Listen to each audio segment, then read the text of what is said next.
क्या आपको पता है कि जिस कांग्रेस ने अभी हाल ही में 138वां स्थापना दिवस मनाया, उस कांग्रेस का जन्म भारत में अंग्रेजी शासन व्यवस्था को बनाए रखने के लिए हुआ था। लेकिन 20वीं सदी की शुरुआत में इस कांग्रेस में कुछ ऐसे नेता आए जिसकी वजह से कांग्रेस स्वतंत्रता संग्राम में सबसे आगे रही। लेकिन आज के दिनों की बात कीजिए तो यही कांग्रेस, उसी तरह का चरित्र आज कांग्रेस में, कांग्रेस के नेताओं में नजर आता था जैसा शुरुआती दौर में था, जब वो भारत के खिलाफ, भारत की संस्कृति के खिलाफ काम करते थे, उसे आघात पहुंचाने का काम करते थे। आज विदेश में जब भी भारत से जुड़ी हुई कोई बुरी खबर आती है, भारतीय कंपनियों से जुड़ी हुई बुरी खबर आती है, तो कांग्रेस का चेहरा चहक उठता है। उसे लगता है कि अगर भारत को बदनाम कर दो तो मोदी भी बदनाम हो जाएगा। आज कांग्रेस के इन कारनामों का पर्दाफाश मैं इस वीडियो में करूंगा। साथियों नमस्कार, मैं हरिश्चंद्र बर्णवाल। आज विश्व पटल पर भारत जब कोई उपलब्धि हासिल करता है तो कांग्रेस के सीने पर सांप लौटने लगता है। लेकिन वहीं भारत से जुड़ी हुई कोई बुरी खबर आती है तो जानते हैं कांग्रेस क्या करती है? कांग्रेस उछल उछल कर भारत को बदनाम करने लगती है। कांग्रेस के नेता खुशी से पागल हो उठते हैं कि भारत को बदनाम करने का मौका मिल गया। मैं आपको एक खबर दिखाता हूं, बहुत गंभीर खबर है भारत के लिए, पूरी दुनिया के लिए। लेकिन जिस तरीके से उसे कांग्रेस ने पेश कर दिया, उसका मकसद सिर्फ और सिर्फ भारत को बदनाम करना है। आप खबर देखिए। खबर यह है कि उज़्बेकिस्तान में 18 बच्चे एक कफ सिरप को पीने के बाद मर गए। उनकी मौत हो गई बच्चों की। और जो कफ सिरप है ना, उसका निर्माण नोएडा की एक कंपनी में हुआ था। आप रिपोर्ट देखते चले जाइए। जैसे ही सरकार को इस बात की जानकारी मिली, भारत सरकार को, तुरंत सक्रिय हो गई। और फिर कंपनी की तरफ से भी बातें हुई तो जो कंपनी के लीगल हेड हैं हसन हारिस, कंपनी के लीगल हेड हैं हसन हारिस ने कहा कि हादसे में हुई मौतों के लिए हम दुखी हैं। लेकिन सरकार ने कोई कसर नहीं रखी, क्योंकि भारतीय कंपनी है, भारत का नाम जुड़ा है, तो उसने जांच शुरू कर दी और इस उत्पाद का निर्माण जो है वो फिलहाल रोक दिया गया है। अब सरकार ये जानने में लग गई कि भाई क्या है, जो भारतीय कंपनी का सिरप है और उससे मौत हो गई। तो पता चला कि जो कफ सिरप है डॉक 1 मैक्स जो दिया गया, जिसके कारण मौत हुई है, उसकी भारत में बिक्री नहीं होती है, भारत में नहीं बेची जाती है। लेकिन सरकार ने इसके सैंपल्स लेकर कफ सिरप के चंडीगढ़ के रीजनल ड्रग टेस्टिंग लेबोरेटरी में भेज दिया है, ताकि पता चल सके कि यही वजह है क्या बच्चों की मौत के लिए। वैसे एक और जानकारी सामने आई। देखिए, खबर को पहले मैं आपको बता दे रहा हूं, उसके बाद सारी चीजों को समझने की कोशिश कीजिएगा और तब आसानी होगी। एक खबर यह भी आई कि बहुत सारे परिवारों ने बिना डॉक्टर के प्रिस्क्रिप्शन के या मेडिकल सुपरविजन के इस दवा का इस्तेमाल किया, जो नहीं करना चाहिए। क्योंकि देखिए, दवाई में केमिकल थोड़ा बहुत भी अगर ज्यादा कम हो जाए तो उसके गंभीर परिणाम होते हैं, जो देखने को भी मिले हैं। और ऐसी ही एक खबर, अब देखिए, दूसरी खबर बता रहा हूं, एक उज़्बेकिस्तान की हो गई, दूसरी खबर यह है गाम्बिया से आई थी। और यहां पर 70 बच्चों की मौत कफ सिरप पीने के बाद हुई थी। और इसमें भी भारतीय कंपनी थी जो कफ सिरप बनाती थी। लेकिन जांच की गई और जांच में पता चला और गाम्बिया सरकार ने पाया कि यह दवा उन बच्चों को दी गई जो डायरिया से पीड़ित थे, जबकि डायरिया में कफ सिरप देने का कोई सवाल ही नहीं उठता है। और जिस पर गाम्बिया सरकार ने फिर बयान जारी किया और इसकी भी जांच चल रही है। लेकिन इसमें भारतीय कंपनी का और उसके सिरप का कोई लेना देना नहीं है। लेकिन अब आप इसके निहितार्थ को समझिए। यह खबर वाकई गंभीर में है, लेकिन इस खबर के जरिए कांग्रेस ने जो काम किया है वो बहुत ही दुर्भाग्यपूर्ण है। उज़्बेकिस्तान की यह खबर जैसे ही आई, दर्दनाक खबर है। कांग्रेस के नेताओं ने इसको लपक लिया एकदम से, ऐसा लगा कि जैसे बहुत बड़ी खुशी की खबर मिल गई।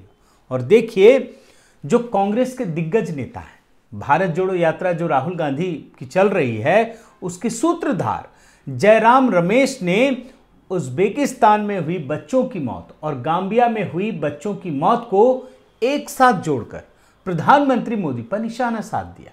चलिए, यह भी ठीक है, लेकिन जो ट्वीट किया, आप उसकी भाषा को देखिए। क्या लिखा है? Made in India cough syrups seems to be deadly. पहली लाइन देख लीजिए बड़े ध्यान से। Made in India cough syrups seem to be deadly. First, it was the deaths of 70 kids in Gambia, and now it is that of 18 children in Uzbekistan. Modi Sarkar must stop boasting about India being a pharmacy to the world and take strictest action. देख रहे हैं पहली line क्या है? Made in India cough syrup seem to be deadly. अरे भाई, क्या कह रहे हो आप? इतने बड़े नेता होकर के आप मेड इन इंडिया को बदनाम कर रहे हैं, आप भारत को बदनाम कर रहे हैं कि मेड इन इंडिया जो है डेडली बन रहा है। सोचिए कौन सी मानसिकता है ये। और उसके बाद ये क्या कह रहे हैं? मोदी सरकार must stop boasting about India being a pharmacy to the world. Modi ji Bharat को पूरी दुनिया की फार्मेसी के मामले में एक बड़ा देश बनाना चाहते हैं, एक बड़ा हब बना रहे हैं, और आप बदनाम कर रहे हैं कि इतने बच्चों की मौत हो गई। आपने कहां से ढूंढ लिया कि इसकी मौत का जिम्मेदार यही कंपनी है, इसकी दवा है? वहां तो नहीं आया गाम्बिया में। तो ये है मानसिकता। और आप सोचिए दोस्तों कि ये भारत जोड़ो के जो लोग हैं ना, ये भारत जोड़ने निकले हैं या भारत को तोड़ने निकले हैं, बदनाम करने निकले हैं? अगर भारत के भीतर ऐसे लोग बैठे हैं तो क्या बाहरी दुश्मनों की आपको जरूरत है? बिल्कुल नहीं है। और इसलिए इस खबर को जिस तरीके से एंगल दिया गया है ना, वो अपने आप में खतरनाक है। आपको लग रहा होगा कि मैंने इस बयान का कुछ ज्यादा अर्थ निकाल लिया। ऐसा भी हो सकता है, कुछ लोग कहेंगे। तो उसके लिए जरूरी है कि आप इसके बैकग्राउंड में जाइए। ये कोई पहला मामला नहीं है जब मेड इन इंडिया को बदनाम किया गया है। उसके बारे में अनाप शनाप बातें की गई हैं। कांग्रेस ने संसद के भीतर, संसद के बाहर, सड़क पर, हर जगह भारत को बदनाम करने की कोशिश की है, यहां के उत्पादों को बदनाम करने की कोशिश की है। और आप देखिए, खुद राहुल गांधी ने संसद के भीतर मेड इन इंडिया का मजाक उड़ाया था। आप ये बयान सुनिए। मेक इन इंडिया का बब्बर शेर तैयार किया, काले रंग का बब्बर शेर, उसके अंदर देखो तो घड़ी जैसा चलता है वो। जहां देखो, इंटरनेट में देखो बब्बर शेर, टीवी में देखो बब्बर शेर, मोदी जी का भाषण सुनो बब्बर शेर, स्टेज जल जाता है बब्बर शेर।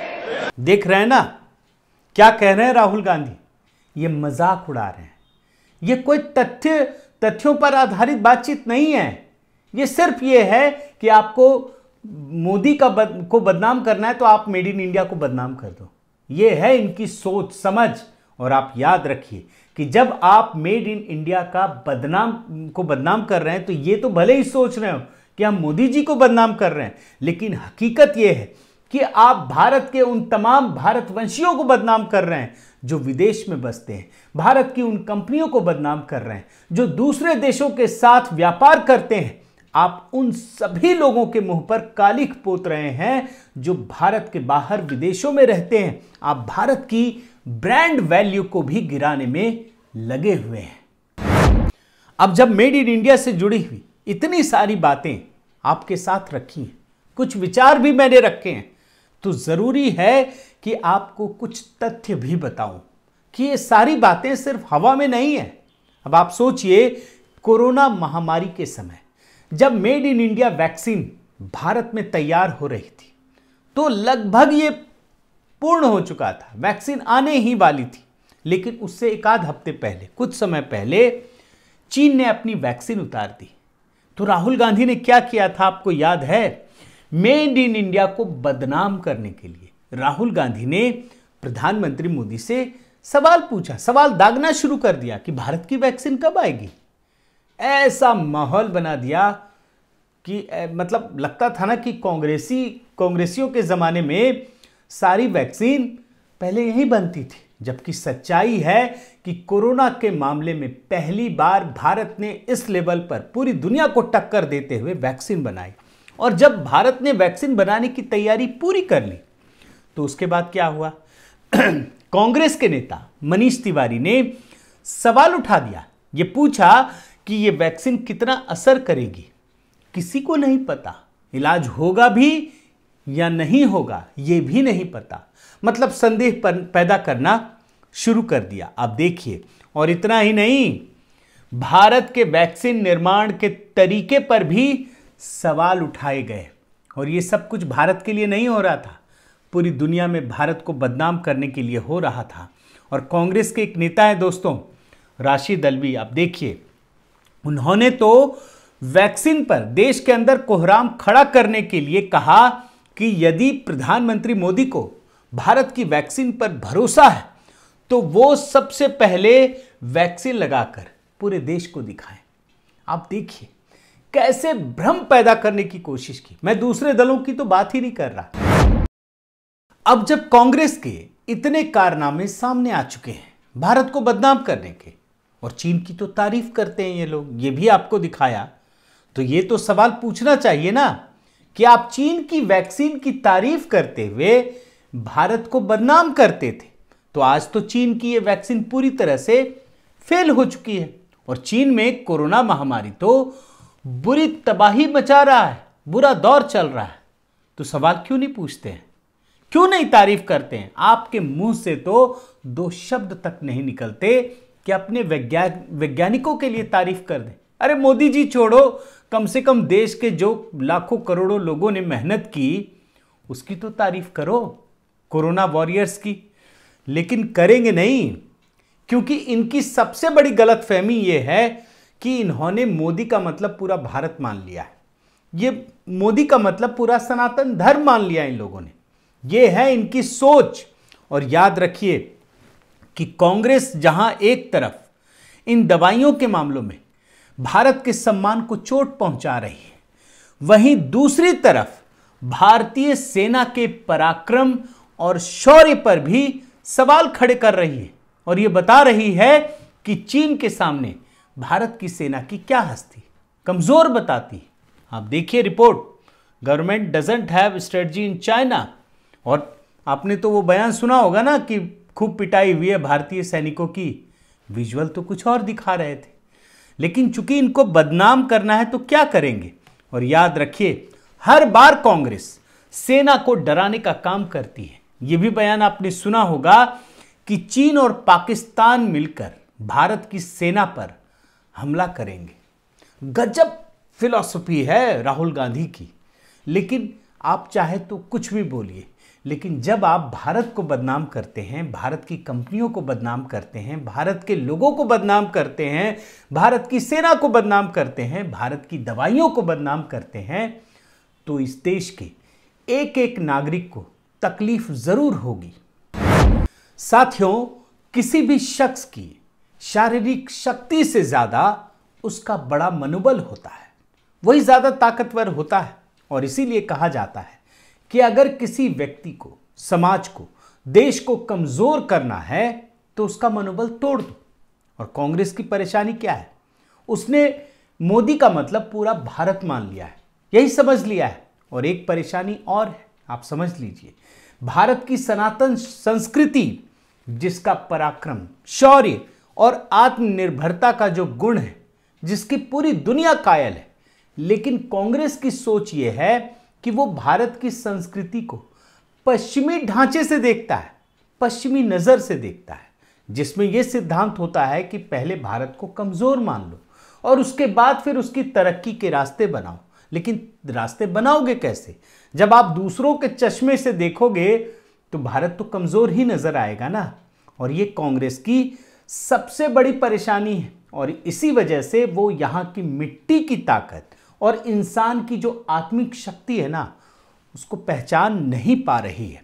कांग्रेस ये समझ नहीं पा रही है कि दधीची जैसे दुबले पतले शरीर वाले जो व्यक्तित्व थे, उनकी हड्डियों से ही सबसे मजबूत सुरक्षा कवच बन सकता है। और जब तक कांग्रेस इस बात को समझ नहीं पाएगी, वो देश का क्या भला कर पाएगी, आप खुद समझ लीजिए। बहुत बहुत धन्यवाद।